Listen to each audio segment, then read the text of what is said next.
আসসালামু আলাইকুম ওয়া রাহমাতুল্লাহ। ইন্নাল হামদালিল্লাহ নাহমাদুহু ওয়া নাস্তাঈনুহু ওয়া নাস্তাগফিরুহু ওয়া নু'মিনু বিহি ওয়া নাতাওয়াক্কালু আলাইহি ওয়া নাউযু বিল্লাহি মিন শুরুরি আনফুসিনা ওয়া মিন সাইয়্যাতি আমালিনা। মান ইয়াহদিহিল্লাহু ফালা মুদিল্লা লাহু ওয়া মান ইযলিলহু ফালা হাদিয়া লাহু। ওয়া নাশহাদু আল্লা ইলাহা ইল্লাল্লাহু ওয়া নাশহাদু আন্না মুহাম্মাদান আবদুহু ওয়া রাসূলুহু। আম্মা বা'দ, আউযু বিল্লাহি মিনাশ শাইতানির রাজীম। বিসমিল্লাহির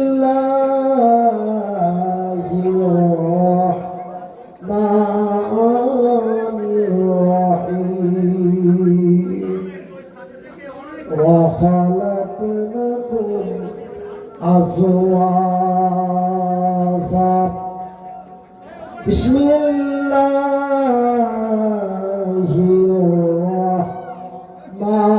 রাহমানির রাহিম।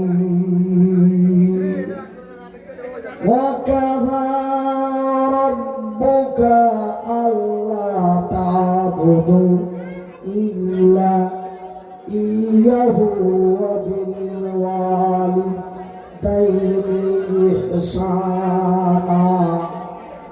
ইম্মা ইয়াবলুগন্না ইনদাকাল কিবারু আহাদুহুমা আও কিলাহুমা ওয়ালা তাকুল লাহুমা ওয়া উফফিন ওয়ালা তানহারহুমা ওয়া কুল লাহুমা কাওলান কারীমা।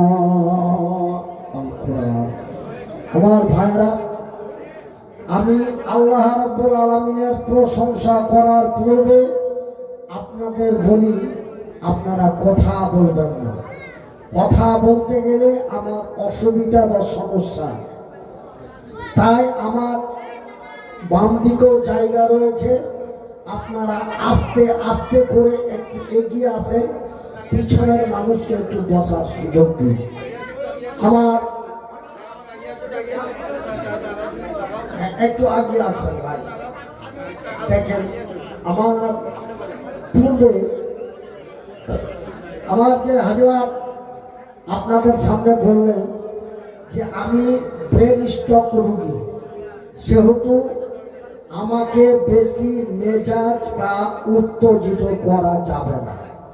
আমি আপনাদের বারবার বলি যে আপনারা আওয়াজ বন্ধ করুন।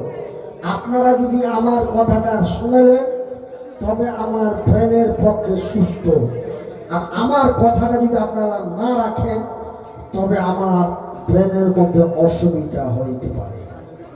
সেহেতু আপনারাকে আমি মহব্বতের ভালোবাসা দিয়ে বলি যে আপনারা যেখানে দাঁড়িয়ে আছেন আপনি একটু নিচের দিকে লক্ষ্য করে দেখেন যে আমি এই জায়গাটিতে বসতে পারবো কিনা। যদি আপনি বসতে পারেন তো একটু আস্তে করে বসে যাবেন, আর সামনের দিকে যারা আছেন একটু করে এগিয়ে আসেন।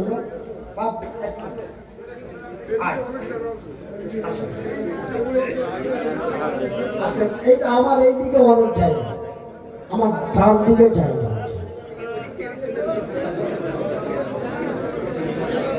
মাতা পিতার সেবার কথা, এই মাতা পিতার কিছু কথা শুনেন বন্ধুগণ। কোরআন ও হাদিসে বলে যাহা শুনেন দিয়া মাতা পিতার কিছু কথা শুনেন বন্ধুগণ।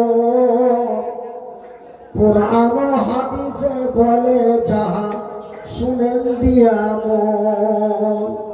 প্রথমেতে খোদার কাছে মাথা নত করো, পরে মাতা পিতার সেবা মনে যোগে ধরো। কোন সময়ে কোন কথাতে তাদের শোষায় না, কোন কথার পরে মাকে উহু বলিও না। তাদের উপর দোয়া করো, সদাই দোয়া চাও।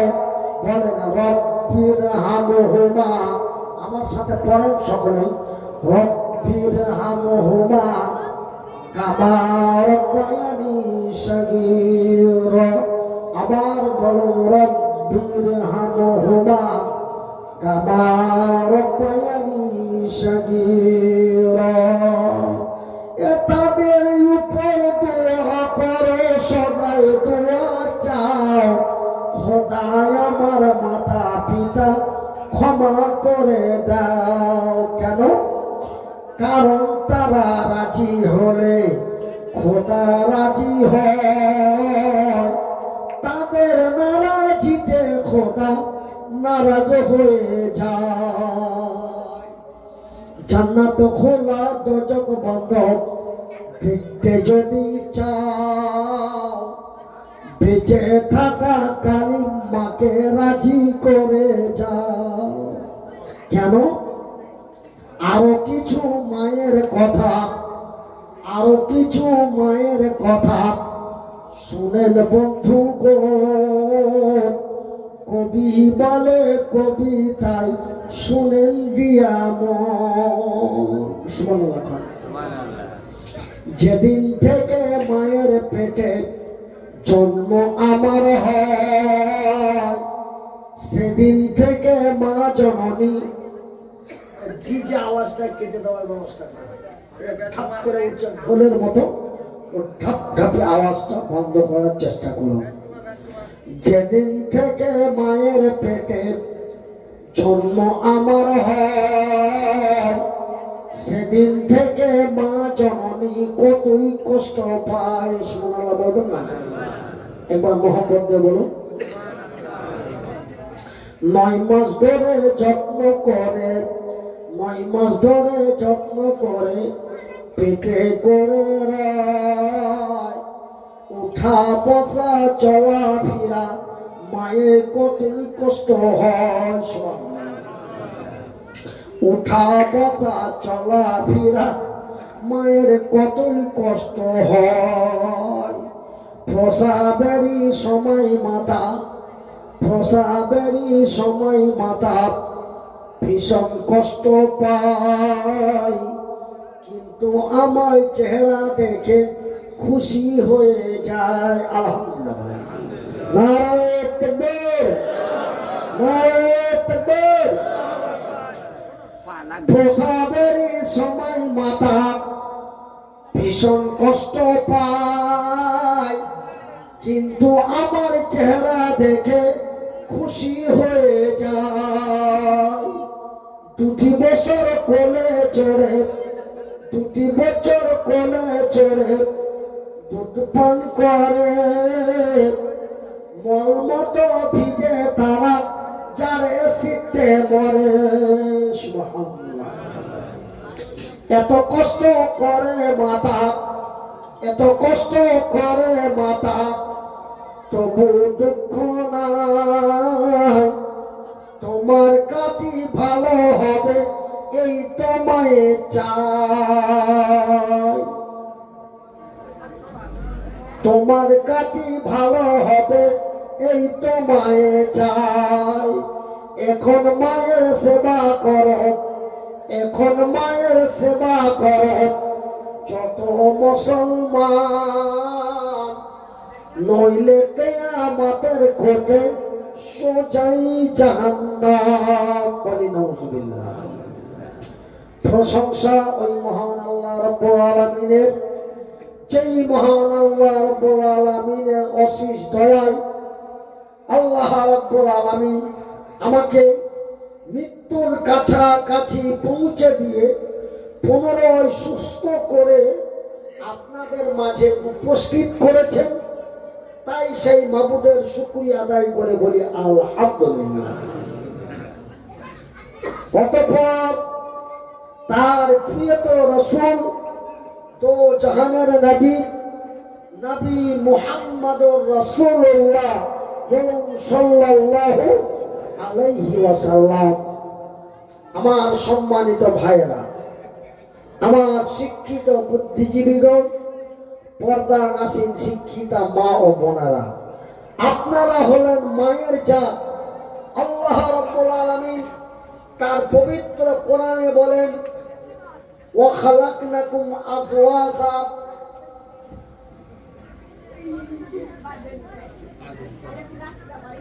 ওয়া খালাকনাকুম আজওয়াজা, আমি আল্লাহ আমার আকাশের উপর থেকে আমার জমিনের নিচে পর্যন্ত তথা আমার সৃষ্টি জগতে আমি যাহা কিছু জিনিস সৃষ্টি করেছি, আজওয়াজা, জোড়া জোড়া, এমনি করে ডান দিক তারপরে বাম দিক, এমন করে আকাশ তারপরে জমি, চন্দ্র সূর্য নক্ষত্র উপগ্রহ মঙ্গল গ্রহ মহাশূন্য, এমনি করে করে মৃত্যু তারপরে জীবিত, এমন করে হক তারপরে বেহক, এমন করে সৎপথ তারপরে অসৎপথ, এমন করে নর তারপরে নারী। তো আল্লাহ বলেছেন আমি বানিয়েছি জোড়া। আল্লাহ তার পৃথিবীতে প্রমাণ করে দিয়েছেন জোড়া। জোরে বলি সুবহান।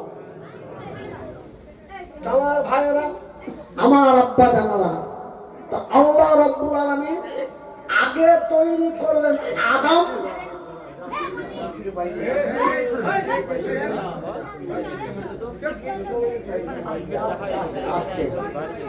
আগে তৈরি করলেন আদম, পরে তৈরি করলেন কি?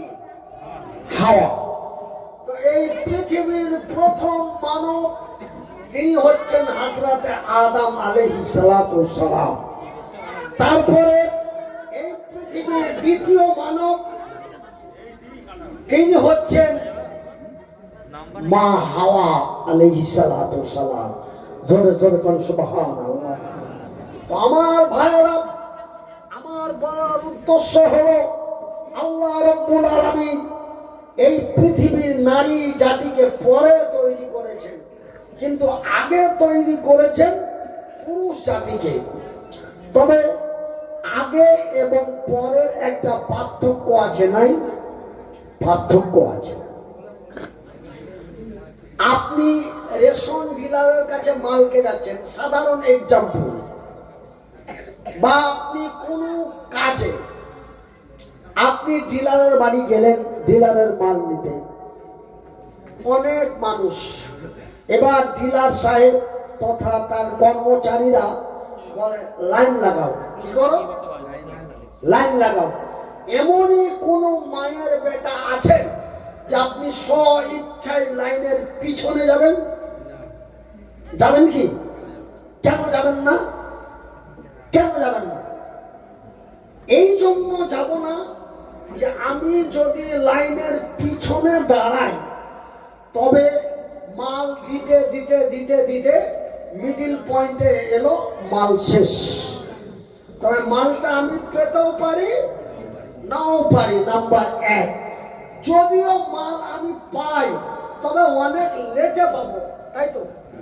তবে আগে আর পরে এটাই পার্থক্য, যে আমি মালটা পেতেও পারি নাও পারি, আর যদিও পাই তো আমি অনেক পরে পাবো, রৌদ্র কাছে দাঁড়িয়ে থাকতে কষ্ট হয়, তবে পরের অনেক সমস্যা, তাই নাকি বলে? তো আল্লাহ রাব্বুল আলামিন আগে তৈরি করলেন পুরুষ, পরে তৈরি করলেন নারী।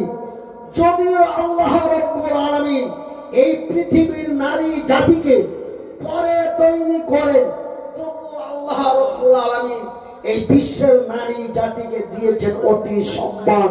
একবার জোরে বলি সুবহানাল্লাহ, আরো বলি সুবহানাল্লাহ। আমার ভাইরা, আমার বন্ধুরা, আমি মনিরউদ্দিন 1-2 করে 14 বছর লেখাপড়া করেছি।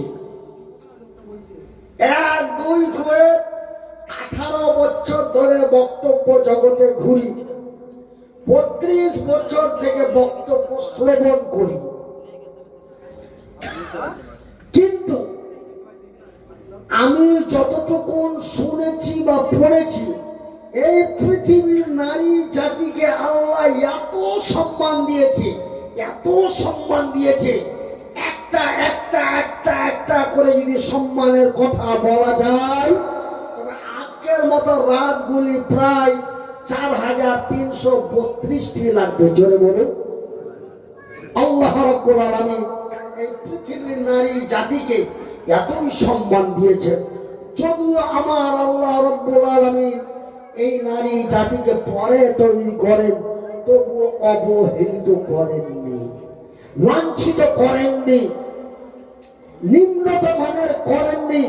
আমার ভাইরা, আমার বন্ধুরা, আমার আব্বা জানারা, আল্লাহ রাব্বুল আলামিন এই বিশ্বের নারী জাতিকে 1-2 করে প্রায় 1500 বেশি সম্মান দিয়েছেন আমার ক্ষুদ্র জ্ঞানে জানা মতো।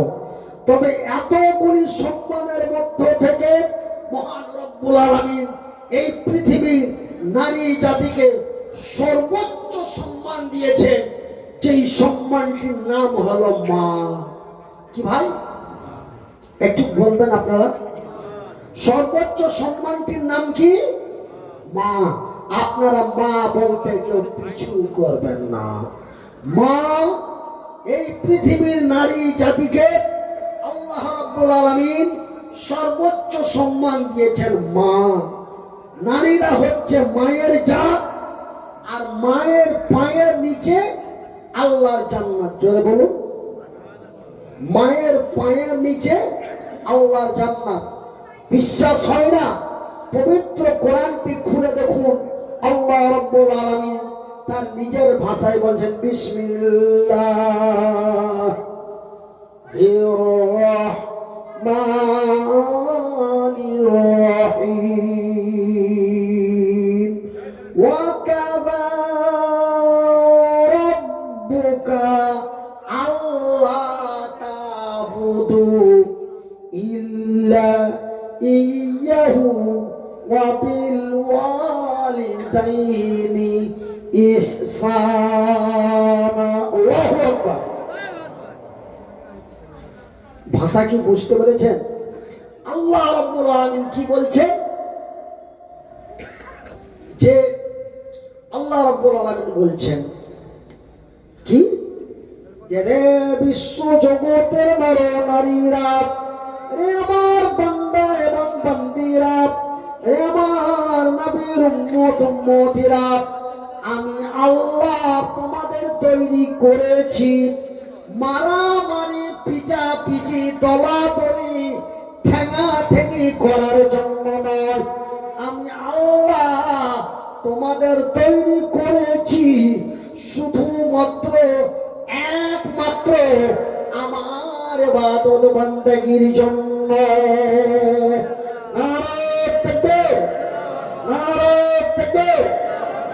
তবে আমি আল্লাহ তোমাদের তৈরি করেছি শুধুমাত্র একমাত্র আমার ইবাদত বান্দেগি করার জন্য। পৃথিবীর মানুষ, তোমরা সর্বপ্রথম আমাকে সিজদা করো, আমার ইবাদত করো। তারপরে স্থানটা কার? তারপরে স্থানটা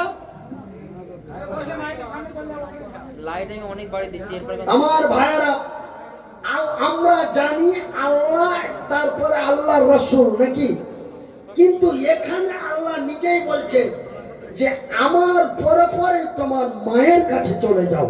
কার কাছে? মায়ের কাছে। মায়ের কাছে যাও। ওয়াবিল ওয়ালিদাইনি ইহসানা, তোমার মায়ের কাছে যাও, তোমার মাকে সম্মান করো, তোমার মাকে ইজ্জত করো, তোমার মায়ের সাথে নেক ব্যবহার করো। কতটা করো তার একটা পরিমাপ দিয়ে দিয়েছেন, সীমা সীমা সীমা দিয়ে দেওয়া হয়েছে। সীমা সীমা লঙ্ঘন করলে কি হবে? আপনি বাংলাদেশ বর্ডার পাশাপাশি চলে যান, অসুবিধা নাই, কিন্তু আপনি সীমানায় হাত দিলে আপনার হাত কেটে নেওয়া হবে, তাই তো? কেন? আপনি সীমা লঙ্ঘন করলেন। তো ঠিক আল্লাহ রাব্বুল আলামিন বলছেন আমার ইবাদত বান্দেগি করার পরে তোমরা তোমার মায়ের আনুগত্য করো। কতটা করো? বসে কতটা করো? ওয়া উফিয়াও, ওয়া উফিয়াও, তোমরা মায়ের সাথে এমন ব্যবহার করো যে ওহ বলে শব্দ দিও না। তার একটা সীমা করে দিয়েছে। এই সীমা লঙ্ঘন করলে আপনার জন্য জাহান্নাম। আপনার জন্য কি? জাহান্নাম। সীমাবদ্ধ করে দেওয়া হয়েছে। ওয়া উফিয়া ওয়ালা তানহারহুমা ওয়া কুল্লাহুমা কাওলান কারীমা, তোমার মায়ের সাথে এমন নেক ব্যবহার করো যেন তোমার মুখের দ্বারাই, তোমার শব্দের দ্বারাই তোমার মা কষ্ট না পায়। তবে ভাইরে, মা কাকে বলে? মা কি জিনিস? মা কাকে বলে? যার মা নেই তাকে জিজ্ঞাসা করো মা কাকে বলে। আমার ভাইয়েরা, আমার বন্ধুরা, قال النبي صلى الله عليه وسلم الحديث صحيح البخاري, বুখারী শরীফের সহিহ হাদিস, রাসূলুল্লাহ সাল্লাল্লাহু আলাইহি ওয়াসাল্লাম বলেন, মা যদি তার সন্তানের জন্য দোয়া করে, মা যদি তার সন্তানের জন্য দোয়া করে, আল্লাহ রাব্বুল আলামিন মায়ের দোয়া গ্যারান্টি কবুল করেন। জোরে বলি সুবহানাল্লাহ। আমার ভাইরা, আপনারা আমার বিভিন্ন বক্তব্যের মাধ্যমে আপনারা অনলাইনে শুনেছেন, আমি মনিরউদ্দিন এর কথা বলে থাকি, আজকেও বলি যে মায়ের দোয়া গ্যারান্টি কবুল হয়, এটা রাসূল বলেছেন। তার আইডেন্টি আমি, তার সার্টিফিকেট আমি। আমি মনিরউদ্দিন 1-2 করে 14 বছর লেখাপড়া করলাম। 14 বছর লেখাপড়া করার পরে আমি কোনো কর্ম করার ক্ষমতা নেই, হাত নেই, ঠ্যাং নেই, পা নেই, কর্ম করার ক্ষমতা নেই। কি করে খাবো, কেমন করে চলবো, এই বড় দুশ্চিন্তা। আমার চাইতে আমার মায়ের বেশি চিন্তা। আমি বেঁচে আছি, মায়ের বক্তব্য, আমি বেঁচে আছি, তার বাবা বেঁচে আছে, তার সমস্যা নাই। যেই দিন আমি মরে যাব, মনিরউদ্দিনের বাবা মরে যাবে, আমার মনিরউদ্দিন কেমনি করে খাবে, কেমনি করে চলবে? এই বলে মা আমাকে বলে, তোকে নিয়ে বড় চিন্তা লাগে। আমাদের মালদার ভাষা, তোকে নিয়ে বড় চিন্তা হয়। কেন? কই তুই কি করে খাবি রে বেটা? আমাদের মালদার ভাষা, আমাদের মালদার ভাষা একটু আপনাদের নদিয়া থেকে আলাদা। তুই কি করে খাবি রে বেটা? আমি বললাম, মা, আল্লাহ সত্য, আল্লাহর কোরআন সত্য, আমার আল্লাহ যাহা বলেন তাহাও সত্য। নারায়ে তাকবীর। قال النبي صلى الله عليه وسلم, নবী করিম সাল্লাল্লাহু আলাইহি ওয়াসাল্লাম বলেছেন, মা যদি সন্তানের জন্য দোয়া করে, আল্লাহ মায়ের দোয়া কখনো রিটার্ন করেন না। জোরে বলুন, মা তুই আমার জন্য দোয়া করবি, নিশ্চয় আমি আল্লাহ তোমার দোয়ায়, আল্লাহর দয়ায় আমি বড় কল্যাণ হয়ে যাব। মা আমার কথা শুনে মা আমার জন্য ডেলি ডেলি দোয়া করতে লাগলো। তখন আমার বয়স 19 থেকে 20 বছর। মা দোয়া করে, আল্লাহ তুমি আমার মুনিরের নিরাপত্তা করো, আল্লাহ তুমি আমার মুনিরের নিরাপত্তা করো। মায়ের দোয়ায়, আল্লাহর দয়ায় আমি মনিরুদ্দিন পশ্চিমবঙ্গ, আসাম, মেঘালয়, ত্রিপুরা, অরুণাচল, মিজোরাম, নাগাল্যান্ড, বাংলাদেশ, নেপাল, ভুটান তথা বিহার, ঝাড়খণ্ড, এই বিভিন্ন জায়গার আমি একজন সুপরিচিত বক্তা হিসাবে মানুষের কাছে আখ্যায়িত হলাম বলি আলহামদুলিল্লাহ। ঘন্টার পর ঘন্টা বক্তব্য দিতাম, আপনারা আমাকে কিছু হাদিয়া নজরানা করতেন। এই হাদিয়া নজরানা দিয়ে আমি খেতাম, আমার পরিবারকে খিলাতাম।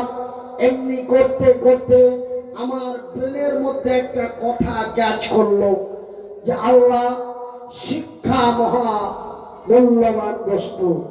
আমি মনিরুদ্দিন যদি আজকে শিক্ষা অর্জন না করতাম তবে আমি এই জায়গাটা পেতাম না। তবে আমি মনিরুদ্দিন একজন অসহায় মানুষ, শিক্ষা অর্জন করার কারণে আজকে আমি একটি মহান সম্মানিত জায়গায় বসেছি। তাই আমি মনিরুদ্দিন আমার মালদা ডিস্ট্রিক্টের মাটিতে আমি একটা শিক্ষা প্রতিষ্ঠান গড়ব। সেই শিক্ষা প্রতিষ্ঠানে আমি ওই অসহায় ইয়াতীম, বাবাহারা মাহারা সন্তানগুলোকে আমি শিক্ষায় শিক্ষিত করব। এই বলে আমি মালদা ডিস্ট্রিক্টের হরিশ্চন্দ্রপুর থানায় একটা অনাথ আশ্রম গড়ে তুললাম। আমার ভাইরা এইভাবে চলতে থাকে। চলতে চলতে চলতে চলতে মায়ের দোয়ায়, আল্লাহর দয়ায় আমি পশ্চিমবঙ্গের একজন ভাইরাল বক্তা হিসাবে, সুপরিচিত বক্তা হিসাবে আমি তৈরি হলাম। হাজার হাজার টাকা আপনারা আমাকে দিতে আরম্ভ করলেন। আপনাদের টাকা আমি নষ্ট হতে দিইনি, আপনাদের টাকা আমি নষ্ট করিনি। আপনাদের টাকা দিয়ে আমি পশ্চিমবঙ্গের মালদা ডিস্ট্রিক্টের হরিশ্চন্দ্রপুর থানায় প্রায় কয়েক কোটি টাকা খরচ করে একটি বিশাল অনাথ আশ্রম প্রতিষ্ঠিত করে পরিচালনা করছি। সেই 2011 সাল থেকে বর্তমান পর্যন্ত সেই প্রতিষ্ঠান পরিচালনা হতে আছে, চলতে আছে বলি আলহামদুলিল্লাহ। আমার ভাইয়েরা, আল্লাহ রাব্বুল আলামিন যাকে ভালোবাসেন, আল্লাহ রাব্বুল আলামিন তাকে বিভিন্ন দিক দিয়ে, কষ্ট দিয়ে, বিপদে ফেলে, মুসিবত দিয়ে আল্লাহ পরীক্ষা করেন বান্দা সহ্য করতে পারে কিনা, বান্দা সহ্য করতে পারে কিনা। আমার ভাইয়েরা, হঠাৎ করে 2022 সালের 28 নভেম্বর কলকাতা দক্ষিণ 24 পরগনা থেকে বক্তব্য দিয়ে আসতে আসতে হঠাৎ করে রাস্তার মাঝে আমার মাথায় রক্ত উঠে আমার ব্রেন স্ট্রোক হয়ে যায়। ব্রেন স্ট্রোক হয়ে যাওয়ার পরে আল্লাহ রাব্বুল আলামিন আমার গলার কণ্ঠ, একটি হাত, একটি পা আল্লাহ রাব্বুল আলামিন নিয়ে নিল। মানে আমি অকার্য ছিলাম, তারপরেও আল্লাহ রাব্বুল আলামিন আমাকে আরো অকার্য করে দিল। ভাইয়ের আমার, আল্লাহ বলেন ইন্নাল্লাহা মা'আস সাবিরিন, নিশ্চয় আমি আল্লাহ সবুরকারী ধৈর্যধারীকে আমার রহমতের নজর দিয়ে দেখি। আমার ভাইয়েরা, 2022 সাল থেকে এই পর্যন্ত ধৈর্য ধরে কষ্ট করে আছি। 1-2 করে 2 বছর কথা বলতে পারলাম না, শুধু মানুষের মুখে মুখে তাকিয়ে চোখের জল ছড়ালাম, শুধু কাঁদতেই থাকলাম। আল্লাহকে বলি, আল্লাহ তুমি এই মুখটা দিয়ে আমার কোরআনের কথা বের করছিলে, তুমি আমার এই জবানটা খুলে দাও। আমি বিভিন্ন জায়গায় ফেসবুকের মাধ্যমে, ইউটিউবের মাধ্যমে জুমাই জুমাই বিভিন্ন জায়গায় টেলিফোন করে দোয়া চাইলাম। আপনাদের দোয়ার, আল্লাহর দয়ায় আল্লাহ রাব্বুল আলামিন আমার আওয়াজটা, জবানটা খুলে দিল, বলি আলহামদুলিল্লাহ। আমার ভাইরা, যদিও আগের মতো বলতে না পারি, যদিও আগের মতো কণ্ঠ সুর দিতে না পারি, তবুও আমি আপনাদের সামনে কথা বলতে পারি এবং আপনাদের কথা শুনতে পাই এবং আপনারাকে দেখতে পাই। এইভাবে আল্লাহ রাব্বুল আলামিন আমাকে কতদিন রাখবেন আমি জানি না। ভাইরা আমার, আমি 1982 সালে আল্লাহর জমিনে এসেছি। 1982 সালে আল্লাহর জমিনে এসেছি। 1982 সাল থেকে 2021 সাল পর্যন্ত আমি বুঝতে পারিনি আমি হ্যান্ডিক্যাপ। 1982 সাল থেকে 2021 সাল পর্যন্ত আমি বুঝতে পারিনি আমি প্রতিবন্ধী, আমি অসহায়, আমি অক্ষম, আমি নাচার, আমি বুঝতে পারিনি। কিন্তু আমার ভাইয়েরা, আমার গলার আওয়াজ চলে যাওয়ার পরে, একটি হাত একটি পা চলে যাওয়ার পরে, অসহায় কাকে বলে, প্রতিবন্ধী কাকে বলে, অক্ষম কাকে বলে, আমি তা বুঝতে পেরেছি। আমার ভাইয়েরা, থাকার সময় আমরা তার মূল্য বুঝতে পারি না, কথা ঠিক কিনা বলেন? কিন্তু চলে যাওয়ার পরে আমরা তার মূল্যটা বুঝতে পারি যে হায়রে মা, মা যখন আমার ছিল তখন যেই দিক থেকে আসতাম মা বলে ডাক দিতাম। এখন বাড়ি যাই, মাকে আর দেখতে পাই না, মা বলে ডাকতে পারি না। তখন মায়ের মূল্যটা বুঝতে পারলাম। তাই আমি আপনাদের একটা কথা বলে যাব, আমি একজন অসহায়, অসুস্থ, প্রতিবন্ধী মানুষ। থাকতে মূল্য দিতে শিখুন, থাকতে মূল্য দিতে শিখুন, থাকতে মূল্য দিতে শিখুন। আমার ভাইয়েরা, আমার বন্ধুরা, আল্লাহ রাব্বুল আলামিন এই বিশ্বের নারী জাতিকে মায়ের সম্মান দিলেন, মায়ের সম্মান দিলেন। আগে শব্দটি ব্যবহার হয়েছে মা, আগে শব্দ ব্যবহার হয়েছে মা। আমরা অনেকে ঘরের দরওয়াজায় লিখি বাবা মায়ের আশীর্বাদ। কি লিখি? কি লিখি? বাবা মায়ের আশীর্বাদ। তবে আপনার লেখাটা আমি খারাপ বলছি না, কিন্তু আপনি বাবা মায়ের আশীর্বাদ লেখাতে আপনি আমার নবীর কথার ব্যতিক্রম করেছেন। বাবা মায়ের আশীর্বাদ, বাবা মায়ের দোয়া, এই কথাটা আপনার গাড়ির কাছে লিখেছেন। এটা আপনি খুব খারাপ কাজ করেননি, কিন্তু আপনি নবীর কথার উল্টো করেছেন। আল্লাহ তার রাসূলের উল্টা ব্যতিক্রম যারা চলে তারাই হলো আল্লাহর জাহান্নামী। কেন? আমার নবী শব্দটি ব্যবহার করলেন মা, আমার নবী প্রথম শব্দটি ব্যবহার করলেন মা, আপনি বাবা শব্দটি কেন লিখলেন? ক্বালান নবী সাল্লাল্লাহু আলাইহি ওয়াসাল্লাম, নবী করিম সাল্লাল্লাহু আলাইহি ওয়াসাল্লামের দরবারে একজন নওজোয়ান তরুণ যুবক রাসূলের কাছে গেলেন। আসসালামু আলাইকুম ইয়া রাসূলুল্লাহ। ওয়া আলাইকুম সালাম ওয়া রাহমাতুল্লাহ। বাবা সোনা, খবর কি? বলে নবী গো, আল্লাহর জমিনে এসেছি, এক আল্লাহকে সিজদা করি। কি করি? এ কথা বলা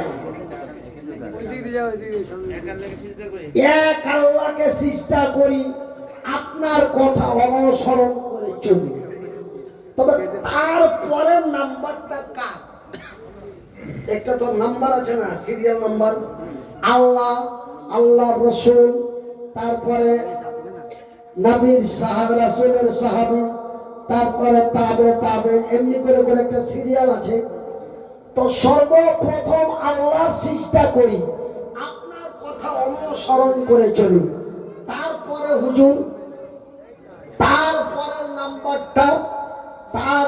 নাম্বারটা আল্লাহর নবীকে যখনই জিজ্ঞাসা করলেন, আল্লাহর নবী বললেন কলা। কলা মানে বলা, কলা মানে বলা। কলা উম্মুকা, নবী বললেন তোমার মা। তবে সিরিয়ালটা আল্লাহর রাসূল, তারপরে সিরিয়ালটা কার এলো বাবা? মা। এবার তারপরে যুবক বলে ইয়া রাসূলুল্লাহ, তারপরের নাম্বারটা আল্লাহর নবী কথা চেঞ্জ করলেন না, পুনরায় বললেন তোমার মা। যুবক ব্যাপার কি? আল্লাহ রাসূল মা, তারপরে আবার মা, ব্যাপারটা কি? তারপরে হুজুর আল্লাহর নবী দয়ার হাবিব পুনরায় বললেন কলা উম্মুকা, তোমার মা। ব্যাপার কি? আরো মাথা গরম। অনেকক্ষণ ভাবা চিন্তা করার পর পুনরায় জিজ্ঞাসা করেন তারপরের নাম্বারটা হুজুর? আল্লাহ রাসূল বললেন কলা আবুকা, তোমার আব্বা। তবে সর্বপ্রথম আমার রাসূল শব্দটি ব্যবহার করলেন মা, মা, মা। তারপরে নাম্বার চেঞ্জ করলেন বাবা। কিন্তু আমরা যদি অনেকে বলি যে ভাই ভালো আছেন, বলে হ্যাঁ বাবা মার আশীর্বাদে ভালো আছি। আপনি নবীর কথা ব্যতিক্রম করলেন কেন? আপনি বলতে পারতেন যে মা বাবার দোয়ায়, মানুষের দোয়ায় আমি অনেক ভালো আছি। আপনাকে সব সময়কার জন্য মা শব্দটি আগে ব্যবহার করতে হবে। কেন?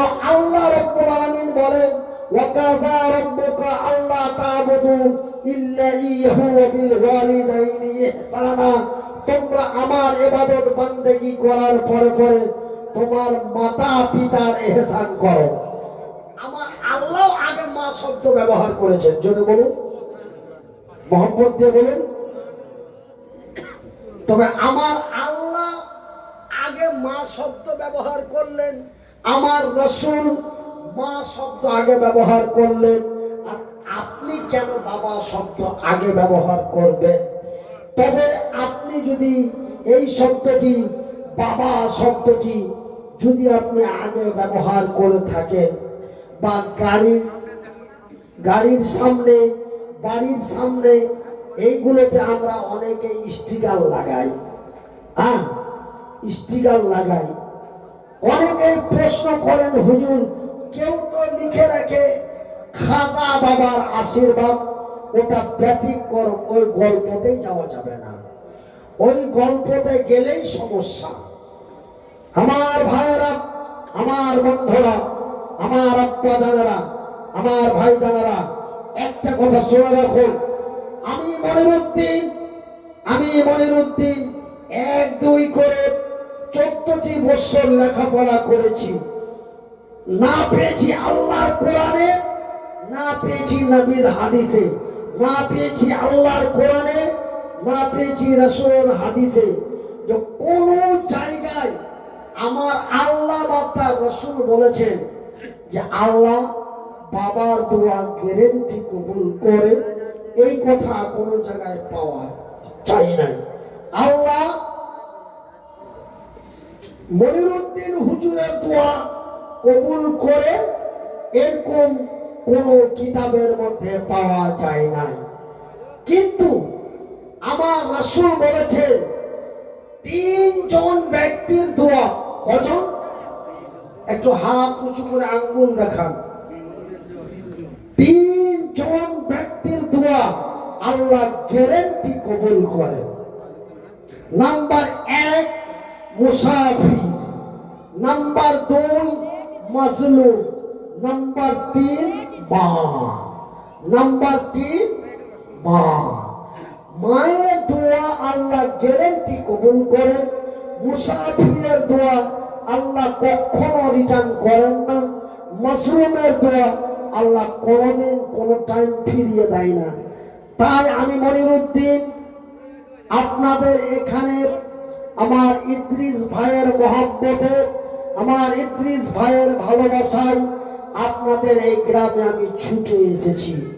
ভাইয়েরা আমার, বন্ধুরা আমার, আমার ভাই আমাকে, আমার ইদ্রিস ভাই আমাকে হট করে ফোন করলেন, বললেন ভাই আপনার মতো আমিও মা হারা হয়ে গেছি, আমি মায়ের জন্য একটু আপনার কাছে দোয়া চাই, একটু দোয়া বক্সে দিবেন।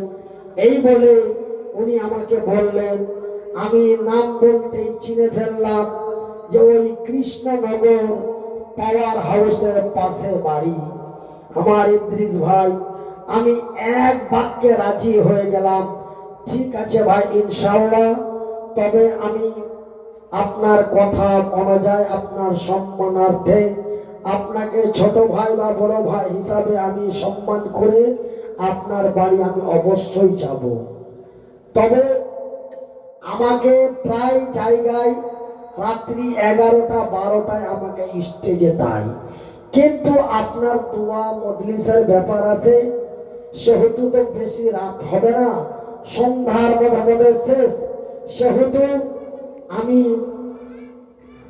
একদিন আগে আপনার ওখানে পৌঁছে যাব, একদিন আগেই আপনার ওখানে পৌঁছে যাব। কেন, আমার বাড়ি থেকে আপনার বাড়ি পৌঁছাতে প্রায় 10 থেকে 11 ঘন্টার মতো লেগে যায়। এই জন্য আমি গতকালকে বেলা 11টার সময় আমার বাড়ি থেকে বেরিয়েছি। আমার ইদ্রিস ভাইয়ের বাড়ি পেতে আমার রাত 11টা বেজে গেছে। আমি রাত্রে রেস্ট করে আজকে আপনাদের জুমার মসজিদে আল্লাহ আমাকে জুমার নামাজ আদায় করিয়েছেন বলি আলহামদুলিল্লাহ। যাই বা হোক, জুমার মসজিদে যাওয়ার পরে আপনাদের আবেদনে আমি জুমার খুতবার আগে অল্প কিছু আলোচনা রেখেছিলাম। আলহামদুলিল্লাহ, মাশাআল্লাহ, আমি ভাবতে পারিনি আপনাদের গ্রামে আমার জুমা হবে। কিন্তু ভাইয়া আমার, আব্বা জানেন আমার, শুধু আপনারা আমার দোয়া নিবেন না, আপনারা আমাকেও দোয়া দিবেন। আমার পর্দা নাসিন মায়েরা, যারা আমার মায়ের মতো বয়সের মা, যারা আমার খালার মতো বয়সের খালা, যিনারা আমার বাবার বয়সের সমতুল্য বাবা, আপনারা একটু আমার জন্য দোয়া করবেন। আমি আপনাদের কাছে টাকা পয়সা ধন সম্পদ কোন সাহায্য সহযোগিতা আপনাদের কাছে চাই না। আপনাদের কাছে আমার একটাই চাওয়া যে আপনারা শুধু দোয়া করবেন, আল্লাহ তুমি লোকটাকে বলা এবং চলার শক্তি দাও। কেন, আমি আগে টুকটুক করে চলতে ফিরতে পারছিলাম, একাই বাথরুম পায়খানা এ টু জেড। একটা মানুষের শারীরিক যা করণীয়, আপনাদের যেমন কোনো অসুবিধা ছিল না, আমারও ঠিক কোনো অসুবিধে ছিল না। আমি ওই রুম থেকে একাই এসে এখানে উঠে একাই বসে যেতে পারতাম। কিন্তু আমার ভাইয়েরা, আল্লাহ রাব্বুল আলামিন আমার কাছ থেকে সেই শক্তিটা নিয়ে নিয়েছে। কেন নিয়েছে, কিসের জন্য নিয়েছে, আল্লাহু আলাম বিমুরাদিহি, আমার আল্লাহই তা ভালো জানেন। জোরে বলি সুবহানাল্লাহ। তবে আমার ভাইয়েরা, আমি এটা মনে করি যে আল্লাহ সত্য, আল্লাহর কোরআন সত্য, আমার আল্লাহ যাহা বলেন তাহাও সত্য। আমার আল্লাহ মনে হয় আমাকে দিয়ে পৃথিবীর মানুষকে এটাই প্রমাণ করাতে চায় যে আল্লাহ কোরআনে বলেছেন, অত ইসমান্তাসা অত সিল্লমান্তাসা বিয়াদিকাল খায়র ইন্নাকা আলা কুল্লি শাইইন কাদির। নিশ্চয় আমি আল্লাহ দিতেও পারি, কথা বলে না, দিতেও পারি, নিতেও পারি। এই যে দেখো, এত ছোট ছোট হাত, এত ছোট ছোট পা। এই লোকটাকে আমি কি গলার আওয়াজ দিয়েছিলাম, চলার শক্তি দিয়েছিলাম, বলার শক্তি দিয়েছিলাম, আর দেখো ওই লোকটাকে আবার আমি কেমন করে দিয়েছি। এটাই, এই আয়াতটাই মনে হয় আল্লাহ মানুষের কাছে প্রমাণ করার জন্য আল্লাহ রাব্বুল আলামিন আমাকে এমন করেছেন যে আমি আল্লাহ বলি যাহা করি তাহা। দেখো তার প্রমাণ। এমন একটি ছোট্ট ইঞ্জিন, তার কি পিকআপ ছিল, এমন একটি ছোট্ট ইঞ্জিনের মধ্যে আমি আল্লাহ কি প্রতিভা দিয়েছিলাম। কিন্তু দেখো মানুষ, আজকে ওই লোকটার কথা আর তোমাদের শুনতে ভালো লাগে না, কিন্তু এই লোকটার নাম তোমরা যেখানে শুনেছিলে ওখানে ঝাঁপিয়ে গেছিলে। অমুক জায়গায় পেথুয়া ডহরিতে মাওলানা মনিরুদ্দিন সাহেব আসছে, আপনারা 4 চাকা রিজার্ভ করে আপনারা গিয়েছেন।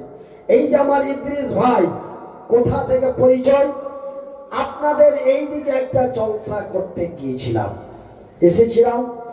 ওই জলসার স্টেজে বক্তব্য দিয়ে আমি নেমে গাড়ি ছাড়লাম।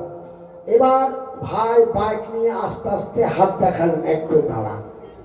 আমি দাঁড়ালাম, দিয়ে আমাকে বললেন, ইদ্রিস ভাই বললেন, ভাই আমি আপনাকে অত্যন্ত ভালোবাসি, আমি আপনার অতি প্রিয় ভক্ত মানুষ, আপনি এখন কোথায় যাবেন? আমি বললাম, ভাই আমি যাব বহরমপুর। তো আমাকে বললেন, ভাই আপনি পথের মাঝে আমার বাড়ি আছে, আমার বাড়িতে একটু দাঁড়াবেন, আপনাকে একটা চা খাওয়াবো, আর এখান থেকে বহরমপুর বেশি সময় লাগবে না, আপনি আমার বাড়িতে একটু রেস্ট করে আপনি চলে যাবেন।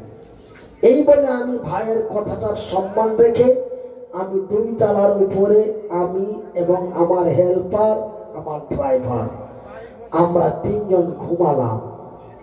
এবার ঘুম ভেঙে দেখছি তো মাইকের আওয়াজ, এইদিকে প্যান্ডেল, এইদিকে স্টেজ, বাড়িতে ভরা মানুষ। গল্পটা কি রে ভাই, তো আমাকে রেস্ট করতে নিয়ে এসেছে, আরে রাতারাতি এতগুলো সরঞ্জাম। তারপরে আমি এই জায়গাটাতে বসে আমি মধুর সুরে কোকিল কণ্ঠে আপনারাকে আমি প্রায় 2 থেকে 2.5 ঘন্টার মতো বক্তব্য শুনিয়েছিলাম। তখন থেকে আমার ইদ্রিস ভাইকে চিনি, মিডিলে আর কোনো যোগাযোগ হয় নাই। আমার এত বড় বিপদ কেটে চলে গেল। ভাই বলছে, আমি ভাই কিচ্ছু জানি না। যাই বা হোক, আমার মুখ থেকে যখন আমাকে দাওয়াত দেওয়া হলো, তখন আমি আমার মনের কথা বললাম। ভাইয়ের আমার, বন্ধুরা আমার, ইসলামের জন্য, সততার জন্য মানুষকে প্রয়োজনে সব কিছু হারাতে হয়। ভাইয়ের আমার, বন্ধুরা আমার, আব্বাদার আমার, আমি 1-2 করে 18 বছর জলসা করে আমি যতগুলো আয় করেছিলাম, সমস্ত আয় আমি ফি সাবিলিল্লাহ আল্লাহর ওয়াস্তে দান করে দিয়েছি। আমি নিজের গাড়ি বাড়ি কিচ্ছু করি নাই। আমি নিজস্ব জায়গা কিনে, রাস্তা কিনে আমি প্রায় কোটি টাকা খরচ করে মাদ্রাসা একটা অনাথ আশ্রম খুলে সেটা পরিচালনা করছিলাম। হঠাৎ করে আল্লাহ আমাকে ওষুধ দিল। ডাক্তারের পিছনে খরচ করতে করতে আজকে গাড়ি বাড়ি। আমি যদি নিজের ভবিষ্যৎ ভাবতাম, আমি যদি আল্লাহ রসুলের প্রতিষ্ঠিত, আমি যদি মাদ্রাসা না খুলতাম, তবে আজকে আমার এই অবস্থা হতো না। কিন্তু আমার ভাইয়েরা, আমি মরে যাব, আমার একটা প্রতিষ্ঠান বাংলার মাটিতে থাকবে, এই বলে আমি প্রতিষ্ঠান গড়তে গেলাম। প্রতিষ্ঠান গড়ার পরে প্রতিষ্ঠিত করতে করতে যে আমি নিজের জীবনে কিছু করিনি। একটা গাড়ি নিয়েছিলাম, একটা বাড়ি করেছিলাম, কিন্তু আমার ভাইয়েরা, এমন একটি অসুখ আল্লাহ রাব্বুল আলামিন আমাকে দিলেন যে আমার গাড়ি বাড়ি সমস্ত কিছু বিক্রি করে আমি নিঃস্ব হয়ে আজকে আমি যে আশ্রম তৈরি করেছিলাম, সেই আশ্রমে আমি এখন আমি এবং আমার পরিবার নিয়ে জীবন যাপন করি। আমার ভাইরা, আমার বন্ধুরা, আল্লাহ তার রাসূলের বিধি বিধানকে প্রতিষ্ঠিত করতে যে আমি নিজে মনিরুদ্দিন নিজেকে দুঃখ প্রকাশিত করতে চাই না। কেন? সেই দিন নবীর জামানায় একজন আল্লাহর সৈনিক, নাম তার হযরত হানজালা। কি নাম? হযরত হানজালা।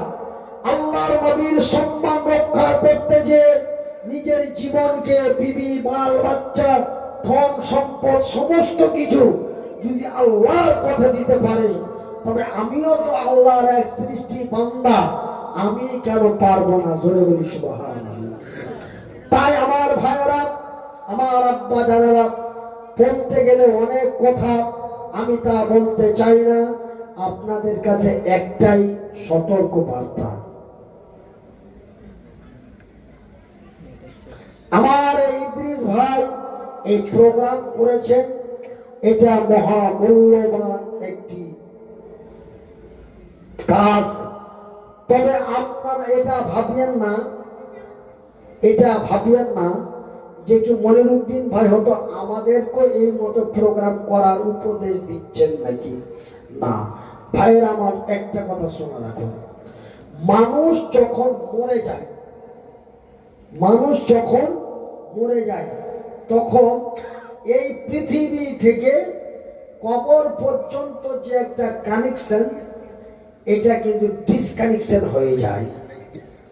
তখন আপনি কবরের ভিতরে আর কিচ্ছু আমল চাই না। তবে নবী সাল্লাল্লাহু আলাইহি ওয়াসাল্লাম, নবী করিম সাল্লাল্লাহু আলাইহি ওয়াসাল্লাম বলেছেন, তিনটে জিনিস কবরের মধ্যে ডাইরেক্ট পৌঁছাতে থাকে। জোরে বলুন।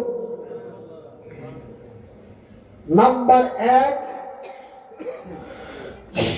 যদি নেককার, দিনদার, ইমানদার সন্তান থাকে দুনিয়াতে বেঁচে, ওই সন্তান যদি মায়ের জন্য দোয়া করে, এই দোয়াটা কারেন্টের মতন কবরে পৌঁছে যায়। জোরে বলুন।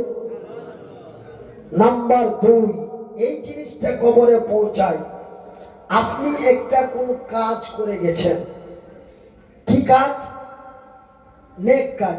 রাস্তার ধারে একটা টিউবওয়েল পুঁতে দিয়েছেন, যে মানুষ যাতায়াত করবে, কত কীট পতঙ্গ, পাখি, আল্লাহর বান্দারা পানি পান করবে। এই যে আপনি একটা কাজ করে দিয়ে গেছেন, ওই টিউবওয়েলে যতদিন মানুষ, জীবজন্তু, আল্লাহর সৃষ্টি মাখলুক আপনার টিউবওয়েল থেকে যতদিন পানি পান করবে, এই নেকিটা আপনার কবরে পৌঁছাতে থাকবে। জোরে বলুন। নাম্বার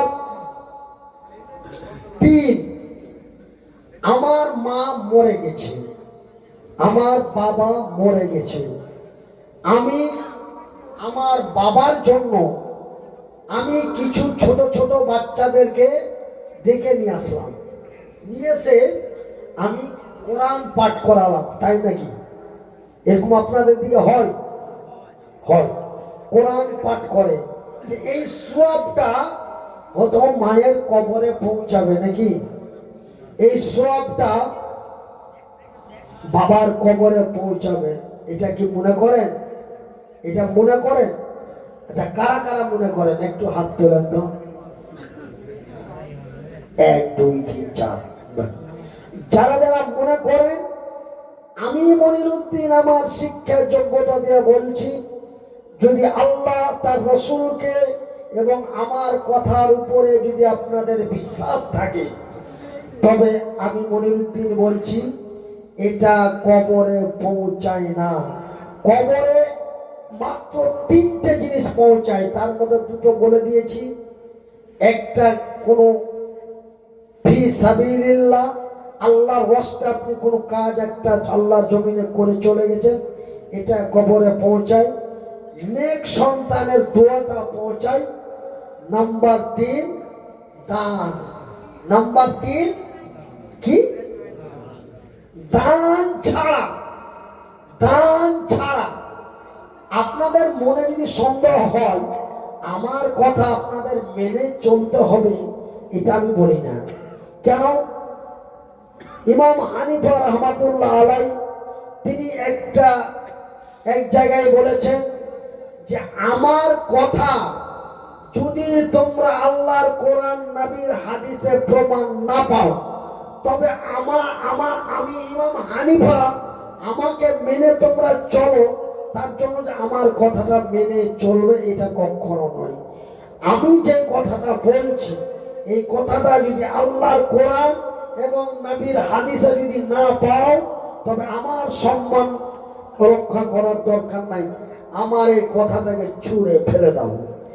আপনারা আমাকে ভালোবাসেন তার জন্য আমি বলছি ওই জন্য মেনে নেবেন, এটা কখনো নয়। আমি যে কথাটা বলছি এই কথাটা যদি কোনো আলেম ওলামা তথা আল্লাহ তার রসুলের হাদিসের মধ্যে যদি পাওয়া না যায়, আমার কথাটা আপনারা ছুঁড়ে ফেলে দিবেন, দরকার নাই। আমার ভাইয়েরা, আমার বন্ধুরা, আমার আব্বা জানেরা, কবরে দান ছাড়া কবরে কিছু পৌঁছায় না। দান ছাড়া কবরে কিছুই পৌঁছায় না, কারণ মৃত্যুর পরে ডিসকানেকশন হয়ে যায়, আর কোনো আমল কবরে যায় না। কিন্তু তিনটে জিনিস চাই। কটা জিনিস বাবা? তিনটা। নাম্বার 1, ওয়ালিদুন সালেহুন, নেক সন্তানের দোয়া। নাম্বার 3, আল্লাহর ওয়াস্তে কোন আল্লাহর জমিনে কোন নেক বস্তু পৃথিবীর মানুষকে দিয়ে গেছেন। নাম্বার 3, দান। দান ছাড়া আর নেক সন্তানের দোয়া ছাড়া অন্য কিচ্ছু কবরে যায় না। আমরা যতগুলি করি এইগুলো মনোরঞ্জন, নিজের মনের আত্মাকে শান্তি করার জন্য, নিজের মনকে বোঝানোর জন্য। আমার ভাইয়েরা, আমার বন্ধুরা, আমার আব্বা জানেরা, তবে আমার ইদ্রিস ভাই যেই কাজটা করেছেন এটি একটি মহামূল্যবান কাজ। যে ওনার উদ্দেশ্য হলো যে আমি মনিরুদ্দিন ভাইয়ের দোয়া একটু মায়ের জন্য নিব আর কিছু মানুষকে দিনের কথা শোনাবো। তবে এটা মেন উদ্দেশ্য হচ্ছে মানুষকে দিনের কথা শোনানোর জন্য, 1 নম্বর। দ্বিতীয় নম্বর, যে মায়ের জন্য একটু দোয়া। তাই আমার ভাইরা, আমার বন্ধুরা, আমি মনিরুদ্দিন আপনাদের কাছে আর বেশি আলোচনা না করে আমি এক্ষুনি দোয়া করব। আপনাদের নিয়ে, সকলকে নিয়ে আমি দোয়া করব। তবে নাম্বার 1, যিনারা চেয়ারে বসে আছেন, ভাই শুনে রাখুন, যিনারা জুতো পায়ে দিয়ে আছেন আপনাদের জুতোটা একটু খুলে দিবেন দোয়া করার আগে। নাম্বার 2, যিনারা বসার মতো সুন্দর জায়গায় বসে আছেন একটু নামাজের হালাতে বসবেন, একটু নামাজের হালাতে বসবেন। যিনারা চেয়ারে বসে আছেন চেয়ারেই থাকুন। আচ্ছা আচ্ছা,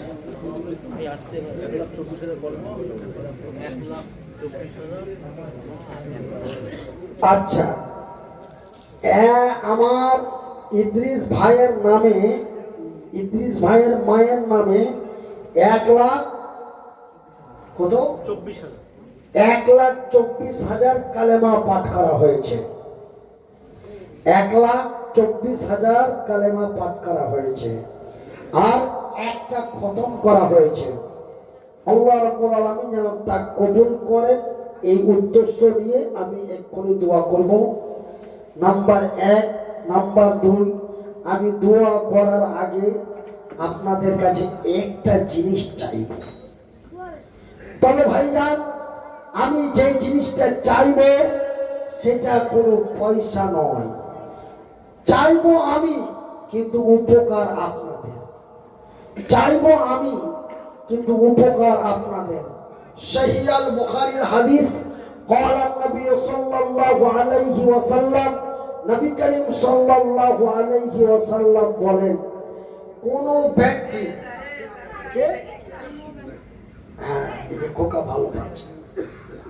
কোন ব্যক্তি যদি একটা বাবা হারা, কথাটা খুব গুরুত্বপূর্ণ করে শুনবেন।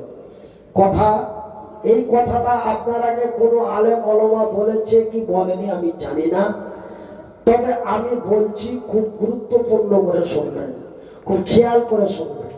কোন ব্যক্তি যদি একটা বাবা হারা সন্তানকে, মা হারা নয়, বাবা হারা, মানে আমার নবীর মতো বাবা হারা সন্তানকে পাশে ডেকে মাথায় হাত বুলিয়ে তাকে মহব্বত দিয়ে ভালোবাসা দিয়ে তার পাশে দাঁড়ায়, ইয়াতিমকে যারা সাহায্য করে, ইয়াতিমকে যারা সহযোগিতা করে, তবে ও কি হলো? ওই ইয়াতিমের পিতা হয়ে গেল।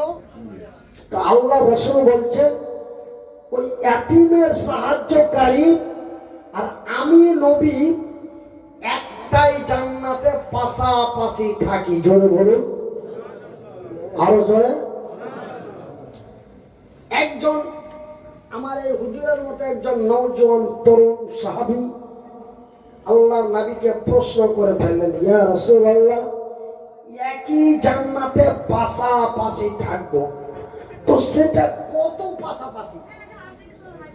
100 মিটার না 25 মিটার, 500 মিটার না 5 কিলোমিটার, কতটা পাশাপাশি? আল্লাহ রাব্বুল আলামিনের নবী হাতটা উঁচু করে দুটো আঙ্গুলকে এমন জমায়েত করে দেখালেন। আমার ভাই ক্ষমতা নাই, আপনারা ইঙ্গিতে বুঝে নেবেন। একটু দেখান তো হুজুর, একটা আঙ্গুল আর একটা আঙ্গুল কতটা পাশাপাশি? এমন আল্লাহর নবী এমনি করে আঙ্গুল দিয়ে দেখালেন। ওই ইয়াতিমের সাহায্যকারী পিতা আর আমি রাসূল এমনই পাশাপাশি থাকবো। জোরে বলুন। তাই আমার ভাইয়েরা, আমার ইয়াতিমখানার পক্ষ থেকে একটা ইউটিউব চ্যানেল চলে। আমার ইয়াতিমখানার পক্ষ থেকে একটা ইউটিউব চ্যানেল চলে। তো ওই চ্যানেলটা যদি আপনারা আপনাদের মোবাইলে যদি সাবস্ক্রাইব করে রাখেন, তবে আমার ওই ইয়াতিমের আইডিটা ফলোয়ার বাড়বে, আমার ওই ইয়াতিম ছেলেদের মর্যাদাও বাড়বে। ওই ইউটিউব চ্যানেল থেকে কিছু পয়সা পাওয়া যায়, সেই পয়সাটা আমার ইয়াতিমদের পিছনে খরচ করা হয়। জোরে বলুন। সেহেতু আপনাদের প্রত্যেকের কাছে আমার আবেদন, আমার ইয়াতিম ছেলেদের ভালোবাসার স্বার্থে আপনারা আমার এই চ্যানেলটি অবশ্যই সাবস্ক্রাইব করবেন।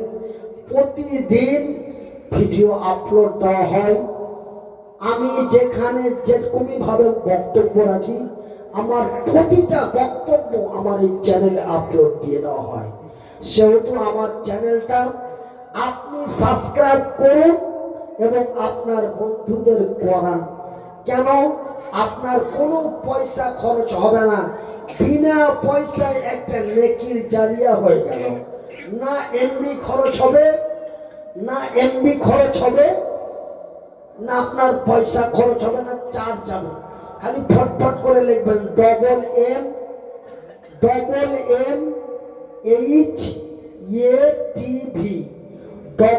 MMHATV, দেখবেন চলে এসেছে।